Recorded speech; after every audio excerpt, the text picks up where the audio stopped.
कहते हैं कि दिल्ली का रास्ता लखनऊ से होकर जाता है और ये बात सत्ताधारी भाजपा से बेहतर कोई नहीं जानता। जिस पार्टी ने धर्म नगरी काशी से अपने प्रधानमंत्री उम्मीदवार नरेंद्र मोदी को चुनाव जितवाकर एक सशक्त और दृढ़ सरकार की नींव रखी, अब वही पार्टी एक अविश्वसनीय उपलब्धि की भी नींव रख सकती है। नमस्कार, स्वागत है आपका टीएफआई पर, जो है भारत का सबसे बड़ा ऑल्टरनेट न्यूज मीडिया पोर्टल।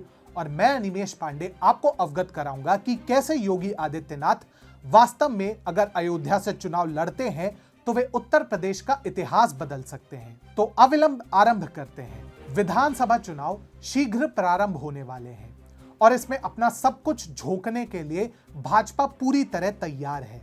इसी क्रम में अटकलें तेज हैं कि योगी आदित्यनाथ संसदीय चुनाव की भांति इस बार प्रत्यक्ष तौर पर चुनाव लड़ेंगे, यानी विधान परिषद के मार्ग से नहीं अपितु विधानसभा से चुनकर आना चाहते हैं और इसके लिए वे अयोध्या की पावन भूमि का मार्ग चुनेंगे। जी हां, आपने सही सुना।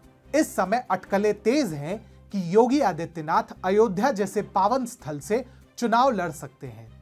मीडिया रिपोर्ट्स की माने तो यह प्रस्ताव दिल्ली में भाजपा मुख्यालय में रखा गया, जहां पर उप मुख्यमंत्री केशव प्रसाद मौर्य, राज्य के भाजपा प्रभारी स्वतंत्र देव सिंह एवं केंद्रीय गृह मंत्री अमित शाह सम्मिलित थे। भाजपा के केंद्रीय नेतृत्व को इस विषय पर अंतिम निर्णय लेना है, परंतु यदि वे इस प्रस्ताव पर सहमति जताते हैं तो ये अयोध्या के साथ साथ उत्तर प्रदेश के इतिहास को भी बदल सकता है।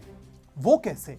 जब 2019 में सर्वोच्च न्यायालय ने श्री राम जन्मभूमि मामले पर अपना महत्वपूर्ण निर्णय सुनाया था तो किसी को भी ज्ञात नहीं था कि अयोध्या में इतने महत्वपूर्ण स्तर पर विकास हो सकता है। राम मंदिर के पक्ष में सुप्रीम कोर्ट के निर्णय के बाद अयोध्या को पूर्ण रूप से बदलने के लिए उत्तर प्रदेश सरकार पहले से ही कमर कस चुकी है। उत्तर प्रदेश सरकार की विस्तृत योजनाओं में अनेक रिजॉर्ट, एक 5 सितारा होटल, अंतर्राष्ट्रीय बस टर्मिनल और एक अंतर्राष्ट्रीय हवाई अड्डे का निर्माण शामिल है। इक्ष्वाकुपुरी विकास प्राधिकरण की प्रस्तावित स्थापना के साथ अयोध्या शहर को नए दशक में एक नया विकास प्राधिकरण मिल सकता है। प्रदेश में विकास की रफ्तार के आगे विपक्षी पार्टियों का टिकना लगभग असंभव है, चाहे वह 59 जनपदों में मेडिकल कॉलेजों को क्रियाशील करना हो, मेडिकल कॉलेजों की स्थापना करना हो,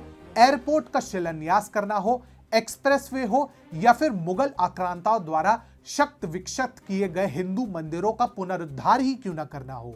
योगी और मोदी की जोड़ी हर मामले में अव्वल सिद्ध हुई है। अयोध्या में भगवान श्री राम के मंदिर का निर्माण इसका प्रत्यक्ष प्रमाण है। भाजपा ने एक समय अयोध्या की लड़ाई केवल हिंदू अस्मिता के लिए लड़ी है, लेकिन अब स्थिति यह है कि भाजपा के लिए अयोध्या एक विशाल दुर्ग के रूप में स्थापित हो गया है और केवल अयोध्या के दम पर ना जाने कितने वर्षों तक भाजपा सत्ता में रह सकती है। यह किला इसलिए महत्वपूर्ण नहीं है क्योंकि वह धार्मिक स्थल है, यह इसलिए भी आवश्यक है क्योंकि अयोध्या में जो विकास कार्य हो रहा है वह अपने आप में एक अप्रतिम उपलब्धि है। यही नहीं, क्षेत्रीय अर्थव्यवस्था की भी एक महत्वपूर्ण भूमिका है। जब से श्री राम मंदिर का निर्माण सुनिश्चित हुआ है, आसपास के अवध क्षेत्र का मानो कायाकल्प हो चुका है। इसका असर सांस्कृतिक रूप से ही नहीं, आर्थिक रूप से भी पड़ा है।